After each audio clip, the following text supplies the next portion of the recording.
FBR ने 7 मार्च 2024 को SRO 350 issue किया है और इसके मुताबिक 4 तरह की जो तब्दीलियां हैं सेल्स टैक्स रूल्स के अंदर, उसको हम डिस्कस करेंगे।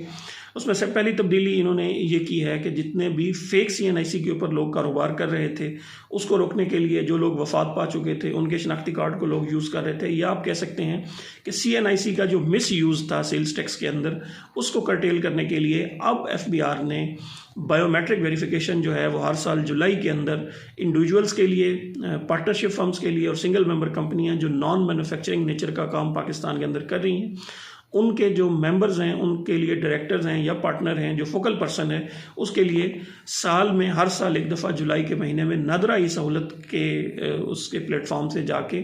बायोमेट्रिक वेरिफिकेशन करना जो है वो ज़रूरी करार दिया है। दूसरी चीज़ सेल्स बैलेंस शीट है। ऐसे तमाम अफराद जो इंडिविजुअल हैं, एसोसिएशन ऑफ पर्सनस हैं या सिंगल मेंबर हैं, नॉन मैन्युफैक्चरिंग नेचर के हैं, वो अपना जीएसटी लेना चाहते हैं, तो उनको अब सबसे पहले अप फ्रंट के ऊपर बैलेंस शीट अपनी जो है वो जमा कराना भी ज़रूरी होगा। और ऐसे लोग जो 7 मार्च से पहले से रजिस्टर्ड हैं जीएसटी के अंदर, उनको 30 दिनों के अंदर अंदर अपने रिस्पेक्टिव कमिश्नर को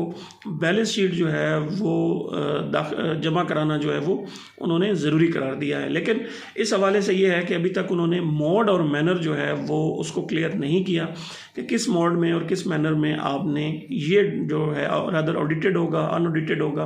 फाइनेंशियल्स, या सिर्फ जो है without any initials of the individual वहाँ पे जमा कराने, तो ये अभी तक खैर एफबीआर ने क्लियर नहीं किया। तीसरी जो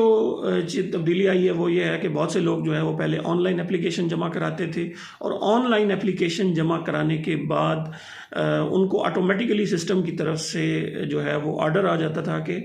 वो सेल्स टैक्स के अंदर रजिस्टर हो चुके हैं। तो इसमें लोग ये कर रहे थे कि अपने जो डॉक्यूमेंट्स थे वो अपने पूरे नहीं कर रहे थे, अटैचमेंट्स जो हैं वो फेक होती थी, और जो वहाँ पे डेटा प्रोवाइड किया जा रहा था वो डेटा भी ठीक प्रोवाइड नहीं हो रहा था। उस वजह से एफबीआर ने अभी जो रूल्स के अंदर तब्दीली की है उसमें उन्होंने ये कर दिया है कि अब एलआरओ जो है, जो आपका लोकल रजिस्ट्रेशन ऑफिसर होगा, उसकी ज्यूरिसडिक्शन के अंदर जितने भी केस सबमिट होंगे उन केसेस को वो पहले रिव्यू करेगा। उसकी जो जितनी भी अटैचमेंट्स हैं वो रिव्यू करने के बाद आपकी जो एप्लीकेशन है उसको एक्सेप्ट करके आपको एक्सेप्टेंस का या आपको जो रजिस्ट्रेशन का जो ऑर्डर है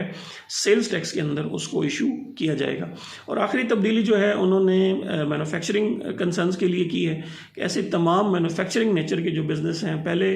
लॉ के अंदर ये था कि उनकी सिर्फ पोस्ट वेरिफिकेशन होगी, अब उसके अंदर तब्दीली करके उन्होंने उसकी प्री वेरिफिकेशन या पोस्ट वेरिफिकेशन का कहा है। यानी कि मैन्युफैक्चरिंग कंसर्न की रजिस्ट्रेशन से पहले या बाद में जब भी इदारा चाहेगा